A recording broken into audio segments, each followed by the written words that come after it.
Hello, ladies and gentlemen, scumbags and all. This is Mandalorian Scum, back here to talk about another episode of The Mandalorian. And for today's episode, I have James Rosile back again. But, as you can see, it is his voice. It will not be his video because I hear that he's becoming quite the Jedi Challenges master. Is that right, James? I'm the best Jedi there is. Actually, I just wrapped up a work day. But also, I was at Walmart to do some Black Friday shopping. And by Black Friday shopping, I mean I bought nothing on sale. That's fair because, yeah, everything else is pretty much sold out, like literally going out the door. I mean, we are Canadian, but Canada has, let's say, migrated over their own Black Friday type of style shopping, even though it is not Thanksgiving in Canada. But we still have our, door crashers and, all that type of stuff. So, yeah, was it hectic on the roads, James? Now, where I am, there's a lot of cars. I mean, it's single, double lane roads. So, for the spacing, there's a lot of cars. So, yeah, it's a little bit busier than it typically is. No, it makes sense. Yeah, even everywhere it seems to be busy, and especially with the weekend coming up. But specifically to you guys, the scumbags that are from America, happy Thanksgiving. It's the day after Thanksgiving, but I hope you had a good one. I hope you had plenty of turkey, because us in Canada, we had our Thanksgiving about a month ago, and we had plenty of turkey, so I hope you filled up your stomachs as well. Anyway, we have episode 4 of The Mandalorian to talk about now, and, dropped today. James, what'd you think, just overall, just to start off with?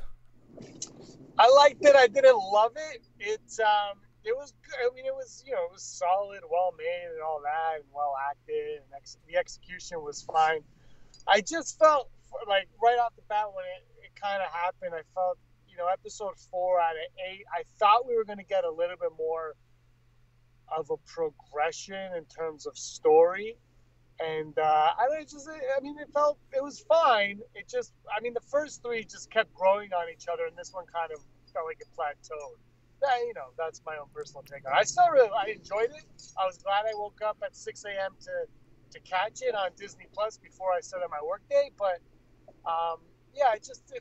it didn't feel like it had the same oomph as the first 3. Yeah, I find myself actually kind of agreeing with that.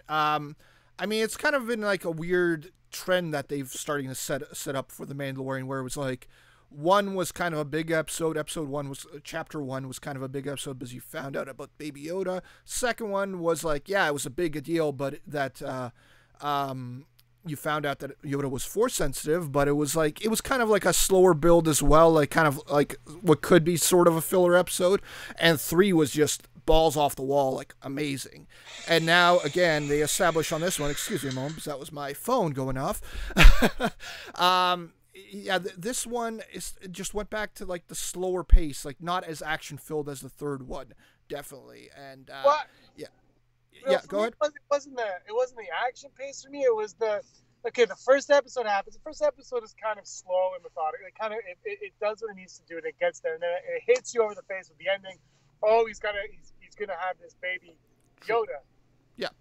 The second episode, while it wasn't really about that much, it was about establishing the Mandalorian and the baby Yoda and their connection to each other, and how the Mandalorian essentially saved Baby Yoda, and as a thank you, Baby Yoda kind of comes back and saves him, and that's going to establish this relationship that they had.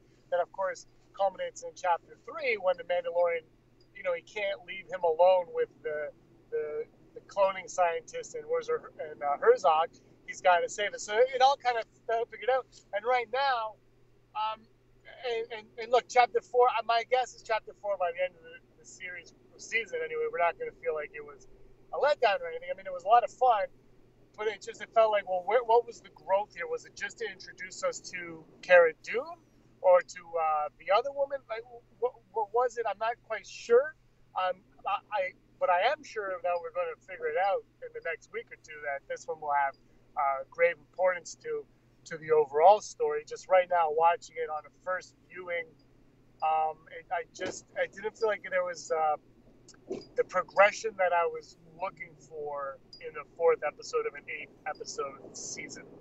That's a good point, yeah, because, again, like the way you just kind of described it there, episode 2 and 3 were very focused on the relationship between the Mandalorian and the child, or Baby Yoda, whatever you want to call him. They were very much focused on that. You know, it seemed like, in some ways, the child relationship was like, almost had like second or third fiddle in this episode, because this episode was really, seemed like setting up Cara Dune, and what I'm assuming will be a much bigger role for her as we come later, and especially later in the season. And it was like more so than just the Mandalorian Baby Yoda relationship. It was the relationship between Mandalorian and Cara Dune, and also the Mandalorian and I forgot her name. This new lady who was introduced, what could be a love interest of the Mandalorian.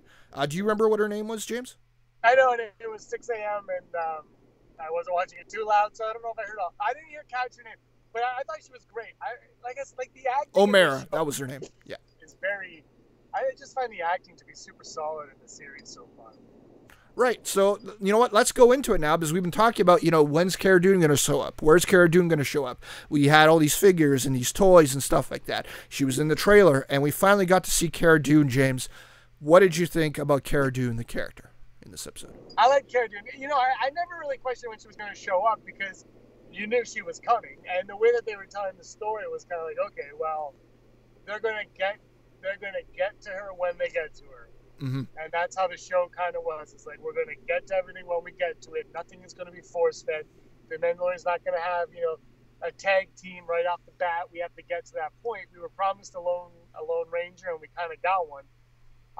You know, whether or not she comes, I'm guessing she comes back. I'm guessing IG-11 comes back as well.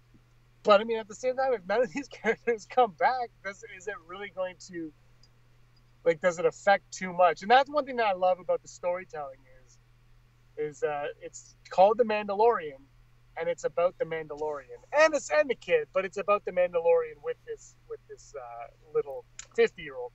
So that's what I love. I really like Cara Dune. I thought Gina Carano did a really good job, and the fight scenes were a lot of fun. And Bryce Dallas Howard, you know, acting chops from her dad, obviously, because I thought it was really well. I didn't know she directed until the end. I mentioned this before. I love seeing who directs episodes and writes them, but this show puts them at the end. And at the end, I was like, oh, I wonder who did this one. And it ended up being her, and I was really impressed with what she brought to the table. Yeah, it was interesting. I mean, like, aside from Dave Filoni, Bryce Dallas Howard was really like the director that had the least amount of history, least amount of credits to her name, right? Like, if you look up her directing credits, it's like the documentary Dads with her and her father, and like a TV movie, and then just shorts. And so this was like one of the big thing. And obviously this is still a TV show, right? She still hasn't had her feature film directorial debut yet. But, you know, it was interesting, like, with her and the way she chose, like, it didn't really stand out in any way like I thought it might, like where it would be like, oh, like Deborah Chow's episode, that one really stood out. But Bryce Dallas Howard did a very commendable job, I thought. Well, Deborah Chow's episode stood out. She's a tremendous filmmaker. I'm looking forward to Obi-Wan, obviously.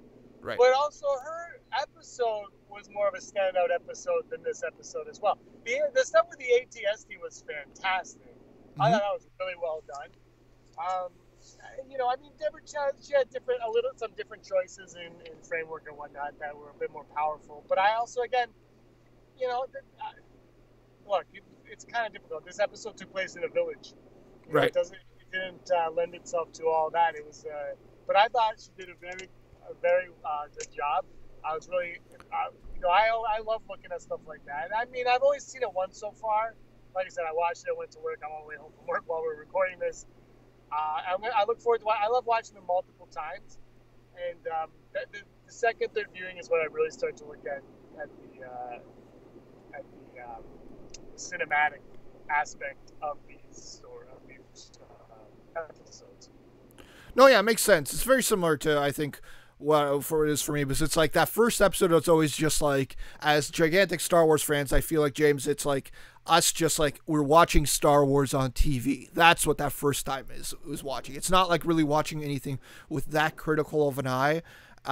It's just we're watching Star Wars, and then like, you know, stuff will like hit us. So it's like, oh, maybe that wasn't too good, but it's like through those subsequent watches that we were like, okay, this is really good, this is not so good, or whatnot. At least that's how I felt when I'm watching this. Yeah, I'll say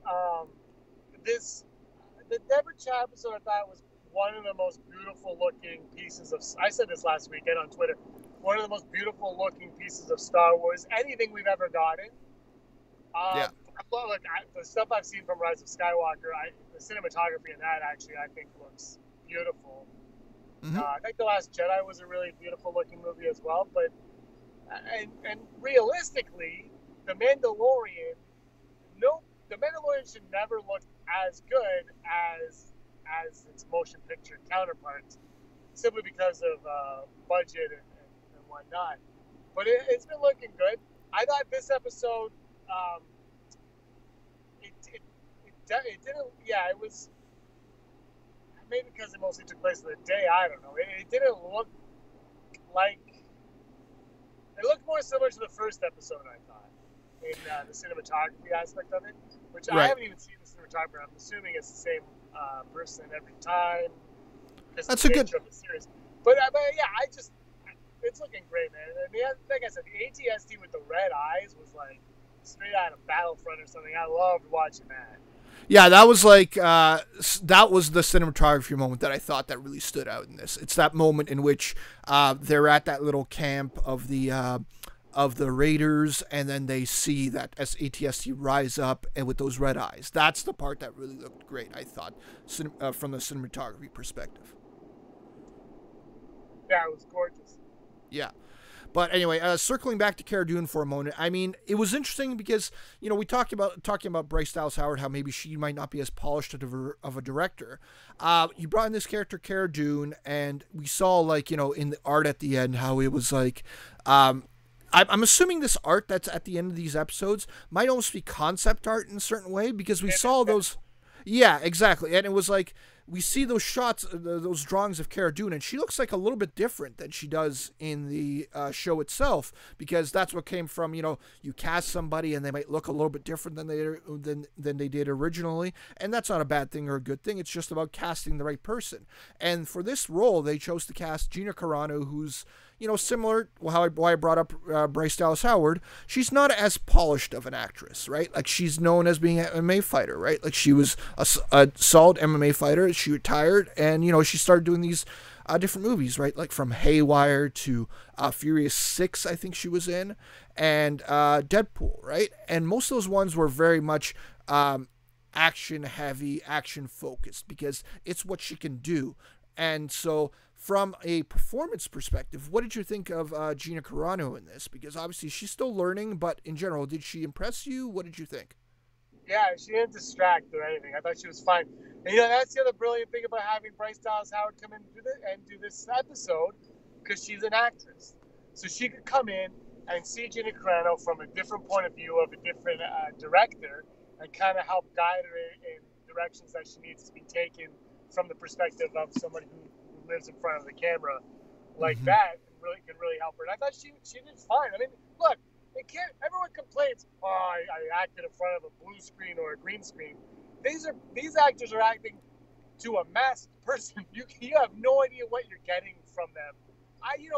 Pedro Pascal, is he even behind that? I mean, who knows? There could be a puppet under there for all we know. We don't know what's under that helmet. And so they're all acting to faceless, expressionless Mandalorian guy. And so, you know, it takes a lot. I thought she was fine. And I think, look, you're going to get someone to play somebody with brute strength. You get somebody who can.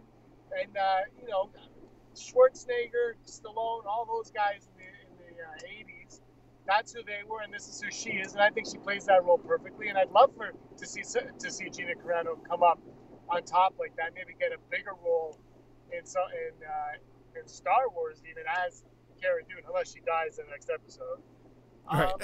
But you write to her strengths and then you bring in an actress director like Bryce Dallas Howard to help with everything else. And I thought she was fine. She didn't distract at all from the episode. No, yeah, I completely agree, and it was what you said there at the end that I really agree with. It was like, they did a good job with her, and she wasn't stellar in any way, but they did a really good job of highlighting her good features and hiding away her flaws, right? Like that she could have as an actress, right? I think it would have been a mistake if it was like after they had that throwdown, the Mandalorian and Cara Dune, and then they sat down for that little bit of broth on that table, and she just started to break down and had this big like emotional scene. I had a feeling that a scene like that would probably not work to Gina Carano's strengths. Like she can build into that, but they did a good job of showing you her backstory without, giving her this big acting moment in which she could nail or she might not nail, right? Like they're letting her build on this character, and she obviously has a gigantic passion for this character. If I'm comparing it to somebody, an actor, it would be Dave Bautista in the first Guardians of the Galaxy movie. It was like they didn't make him do any gigantic acting moments. Like he did comedy and he did it well. It was just they played to his strengths, and then later he grew into the character, and suddenly he's sometimes the funniest character in a Guardians of the Galaxy movie or the funniest character in an Avengers movie. He has like some of the best lines sometimes. Yeah, absolutely. It's a great comparison to make. They come from not the same background, but athletic backgrounds, right? But also showmanship backgrounds as well. I mean, yeah, WWE a little bit more than UFC, but still showmanship, right? Mm-hmm. So you still have that. They still have those big personalities to go along with their big bodies. Yeah, you played to the strength. I thought they did a great job. She fit that role. The tattoo on her arm, the line glove was awesome. The rebellion one on her face was great. Mm-hmm. I love, but my favorite part of the episode, once again, Baby Yoda. Just Baby Yoda walking out with that bowl of soup thing in his hand. The broth, yeah. Oh my God, Baby Yoda. It's like this thing has captivated the world. And every time Baby Yoda was on the screen, I was 110% more invested in what I was watching. And that wasn't on purpose. I just noticed that at one point. I was like, oh, I like this a lot more when Baby Yoda's here. So maybe this is becoming a flaw of the show now. That Baby Yoda is so intriguing to me. They're going to have to come... This Baby Yoda, they're going to have to really...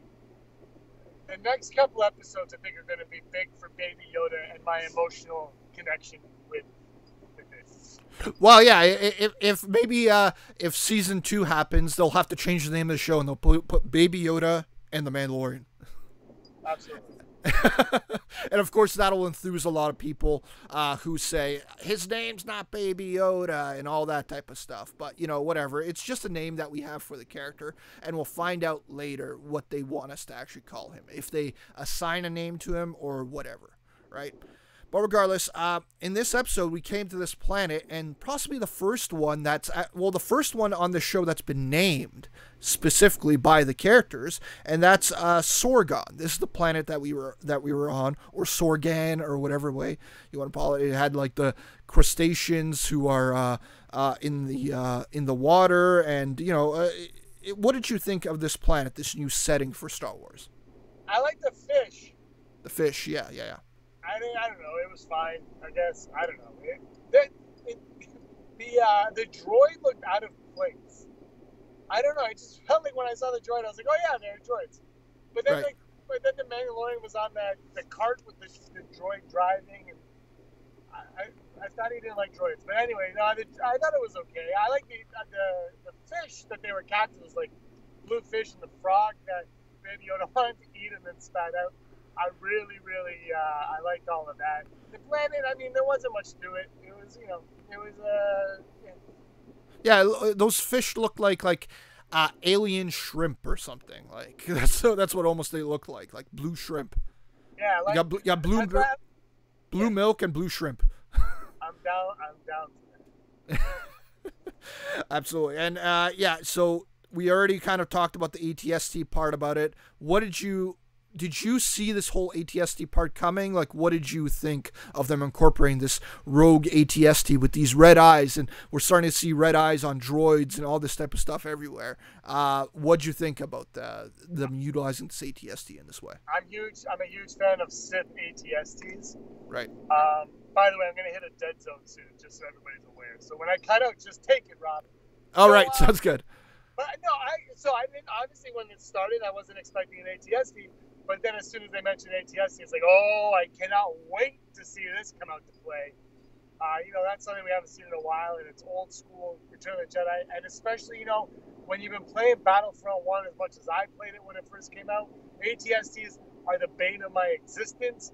I loved seeing it, and then the red eyes were such a cool little touch that you could throw on. I loved it. It was so much fun to see.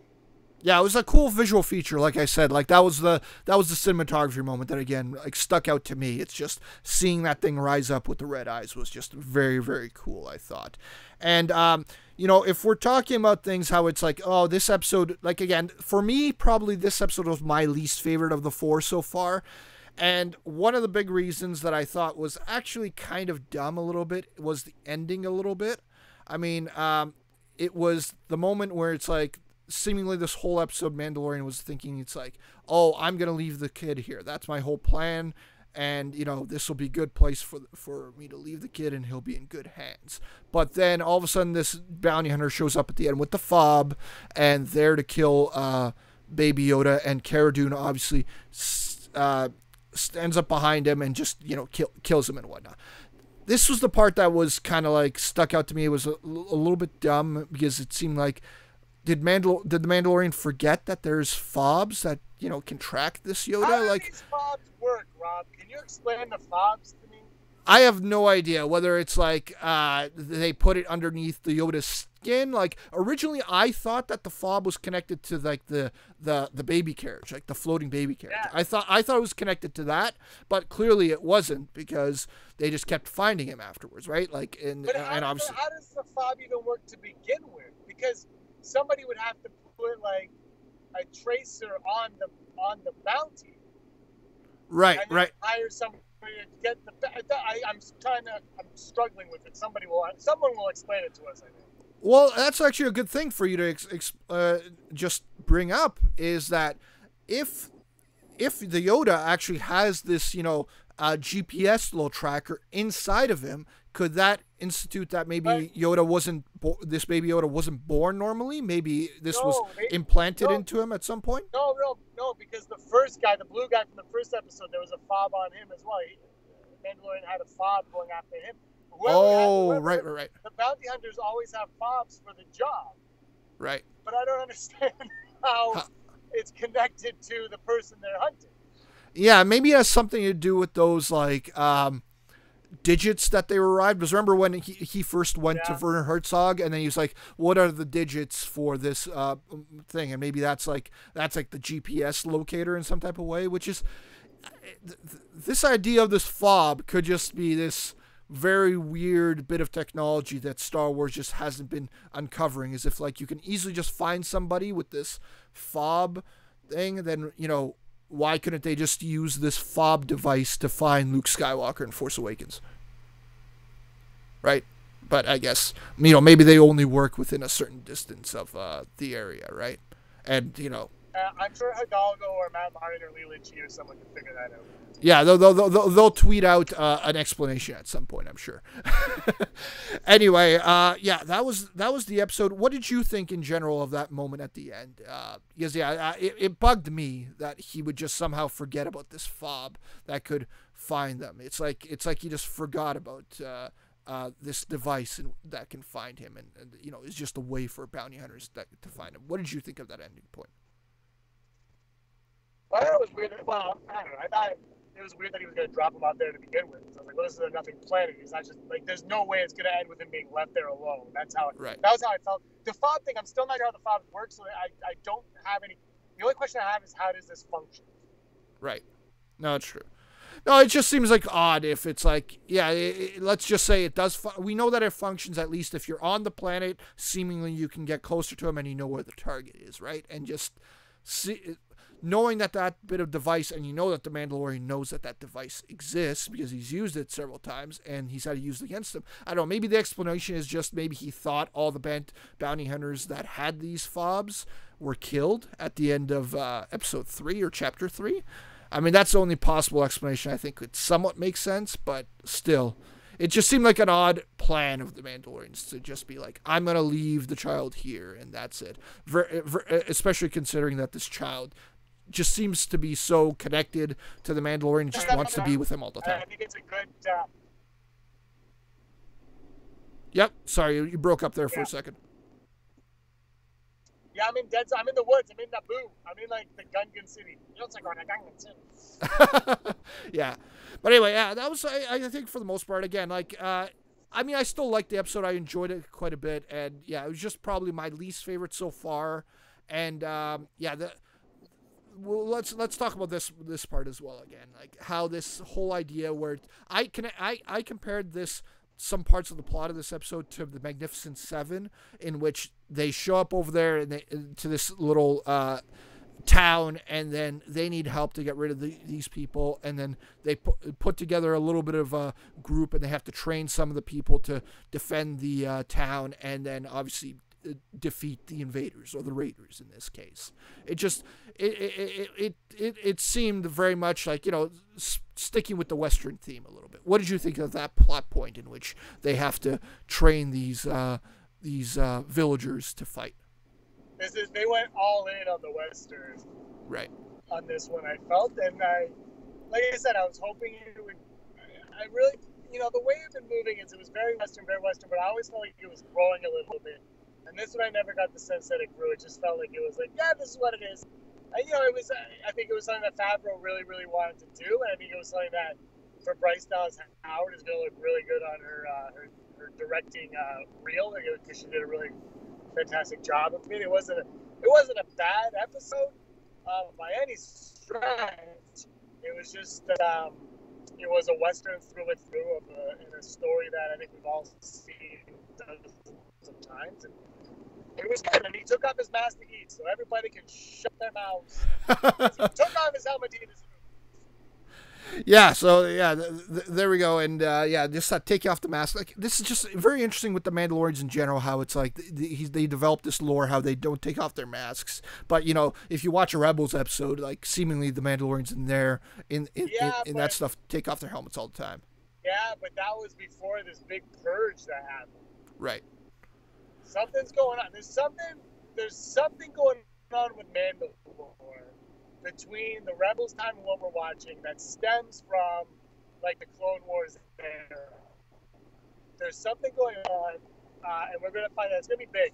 Something big is on its way, and it's all building towards that. And, you know, knowing the way... I know Favreau's the showrunner, he wrote all these episodes, but knowing the way Filoni tells stories, don't be surprised if this planet comes back, if these villagers come back, and if those blue fish save the day in season 5. They're going to be the space whales of the Mandalorian. Yep. Is what you're saying. You heard it here first. So there you go. Yeah, he dropped the knowledge on us here, and yeah, I wouldn't be surprised if, at the least, that Omera character does come back, because it seemed like they introduced that plot point where it was like, oh, she knows how to shoot already, and they never really filled in the blanks. So it kind of makes me think that she might come back as well. Maybe she has a past on Mandalore. Yeah. Who is her husband? Exactly, yeah, she was a widow. They said that she was a widow, so there you go. All right, so, you know, I think we talked about the episode now, so let's go into the top 5 now, James. Top 5. James, what's your number 5? Moments / scenes of the episode. Number 5 moment. All right. ATST not stepping in the water. I like seeing that. I don't know why. I just really, really enjoyed watching it. That's funny, yeah. It was like my dog, because my dog is a Cocker Spaniel and she hates the water, surprisingly. Yeah, it's a breed that's known for, like, swimming and has to pause for swimming, but she hates the water. It's when you see her get close to the water, that's what that ATST looked like. It looked down, it's like, I'm not going in. My dog, too. Yeah, absolutely. All right, so number 5, again, I left it off of last week's top 5, but I had to bring it back here because he brought in a few more elements to the score that I really liked, and that was Ludwig Göransson. I really loved his score specifically in that training montage that they did. It felt like a little bit different than like, you know, what we've been getting a little bit, and it's like I just can't wait to keep seeing what he brings, because so far for me at least, aside from John Williams, I think that he's probably the best Star Wars composer that they've had so far. And it's because he's not mimicking John Williams. He's kind of doing his own thing, but while staying true to what we know when he needs to. Right. It's never forced. It's like, hey, here's my theme, and this is the Star Wars sounding stuff you want. Was that pun intended with forced? Yeah. Anyway, so yeah, number 4. I'll go into number 4 for mine now, and hang on, I just got to bring it up here again. Oh, that's right, and you mentioned it earlier. It was Baby Yoda sipping on the broth. Just that moment in which he just shows up and he's sipping on the broth. He's like, he did a couple of those shots where he just shows up out of nowhere and he's just like doing something, right? It's like when at the beginning of the episode when the Razor Crest bay doors just opened for the first time, and he's just standing beside him. The thing, I hope they do a puppet that's like realistic looking to the show, because I would almost consider buying like $100 puppet Yoda, Baby Yoda. That looks like it does for the show. I would consider buying a real Baby Yoda. Well, there you go. I wonder what Aaron will think about that. It's the exact same. It's the exact same. When it cut to him drinking the broth, I love that moment. Yeah, that's your number 4 as well. Number 4. My number 3. I'll go with this one. My number 3 is when Cara Dune was first introduced and she disappeared, and Mando followed her outside of.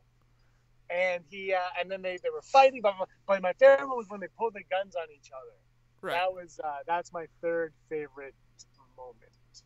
No, yeah, it's a great moment, and yeah, it might be coming up later on my list, let's just say. But number 3, I'm gonna go with my favorite visual of mine from this episode, and that was that ATST rising up. Yeah, I just love that moment and just having the ATST in here. As like, you know, we people complained about how like ATSTs were so easy to take down in Return of the Jedi. What it felt like in this one, it showed like how formidable just a single ATST can be against, like, you know, a battalion of ground troops. So yeah, I love that, the ATST in this episode.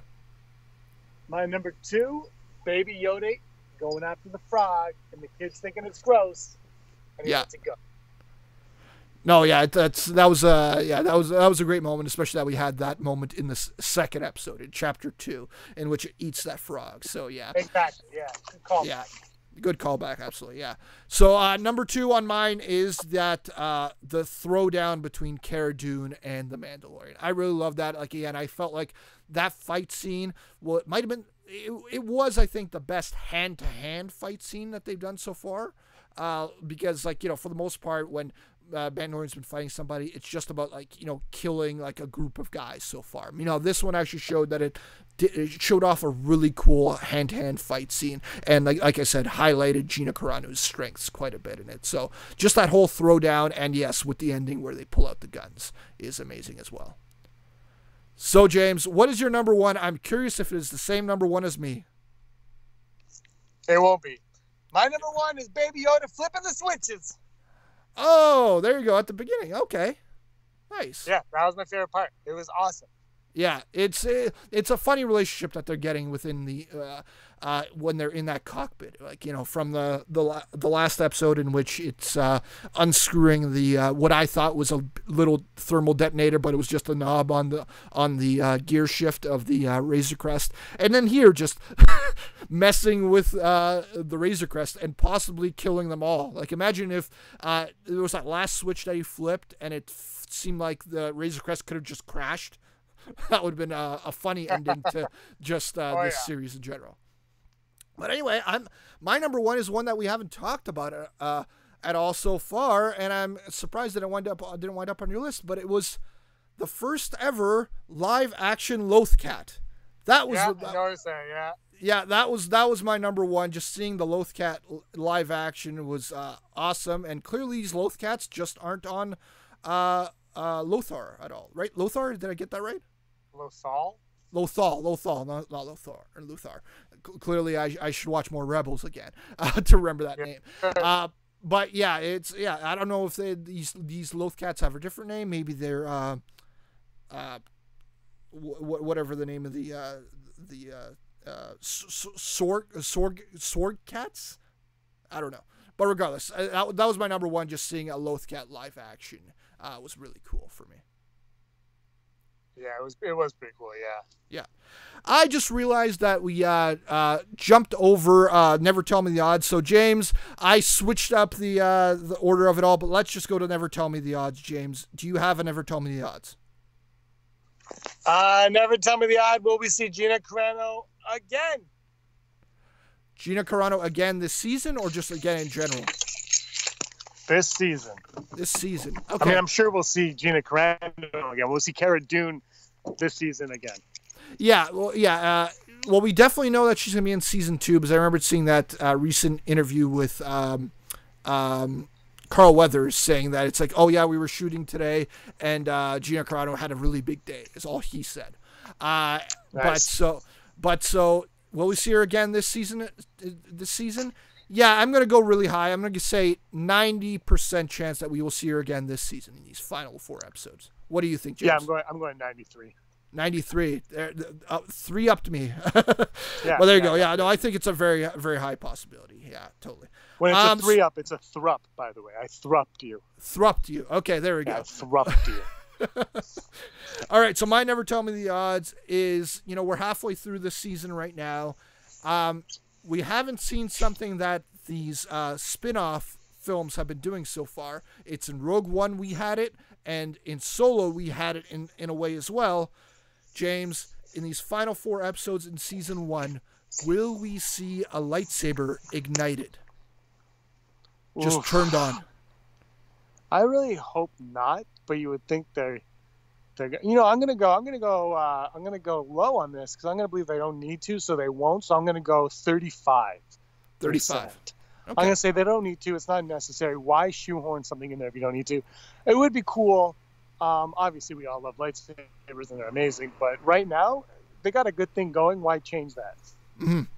So for me, my answer, just literally, I think for the most part, has to do whether we're gonna find out about the Mandalorian's backstory, right? Like in that 3rd episode, we found out that there was that moment in which that super battle droid came up to them. You might be high. Yeah, and I'm not high now. I could be high later, but James, right now I'm not high.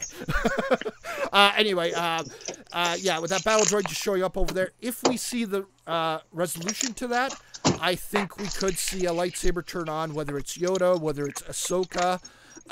So I'm not going to go that high because we did talk about the possibility that maybe it could be Rex that saves him or somebody that doesn't use a lightsaber. So I'm going to go 65% chance that we will get a lightsaber turned on at the end of this season. But that really all depends on whether they're going to give you a result to that lightsaber being turned on. Sorry, to the super battle droid putting that gun on Baby Yoda. On the Mandalorian. Anyway, James, great to have you on here again. James, would you like to talk about the Patreon if you are still there? Join us on Patreon. It's awesome. We have a lot of stuff. Go there. Prizes, things like that. It's a lot of fun. Patreon. We got a lot of, actually, to be completely honest, there's more content on Patreon all the time. And 2020, we really got some cool stuff coming and preparing and looking forward to producing for everybody. And Patreon's going to be a big part of that. Think about it if you can. We appreciate all the support that we have on Patreon. We have a good group of people that mean a lot to us, and it's always nice to share Star Wars stories with them.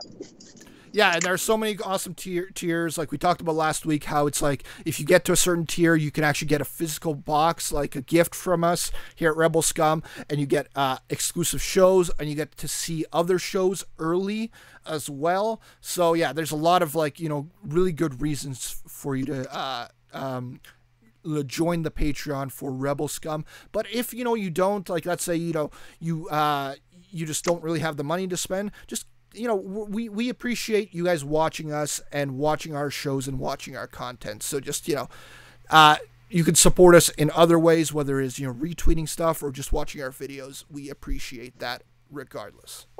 Yeah, exactly. Everybody that watches, commenting, liking, whatever, it always is. It's nice to see it. And whenever you write a comment here on Twitter or Patreon, wherever, it's we love engaging in Star Wars talk with everyone. So. Awesome. Oh yeah, and speaking of engaging in Star Wars talk, James talked to me about last week, and next week we will be premiering a short show.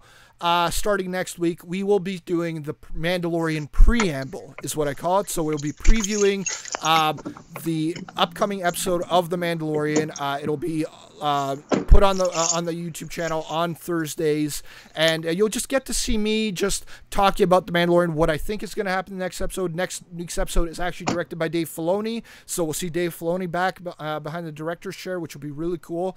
And when we talked about the input stuff, guys, if you're watching this video right now, comment below. Let us know what you think about this episode, what you think about the series so far. And next week, I will actually be reading some of your comments out on the preamble, like what you guys have been thinking about The Mandalorian in general. So, guys, more reason than ever, comment below, and I will be reading your own reactions to this episode, to previous episodes, and, what you think could happen in the next episode and what you're most looking forward to. So, guys, comment below, like this video. James, where can everybody find you? Just look us up on Twitter at Rebel Scumcast, or my personal one at Petsafina.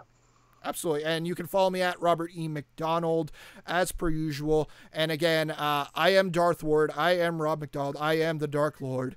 And excuse us because I believe that James and I, in general, will be enjoying a flagon of spotchka, I believe, is what they were drinking. And I think on this Friday night, I'd like to enjoy a flagon of spotchka. Are you going to be doing the same, James? No, I'm going to have whiskey. Whiskey. Okay. Gotcha. That's very not Star Wars of you. You sound ridiculous. I'm having a real drink. So there you go, guys. Have a flagon of spotchka tonight as well. It is a Friday night. And thank you for watching. And we have spoken. Hey scumbags, thanks for watching. Cool. Don't forget to give us a thumbs up on our video. As always, please subscribe to our YouTube channel, Rebel Scum Podcast, for all the latest videos.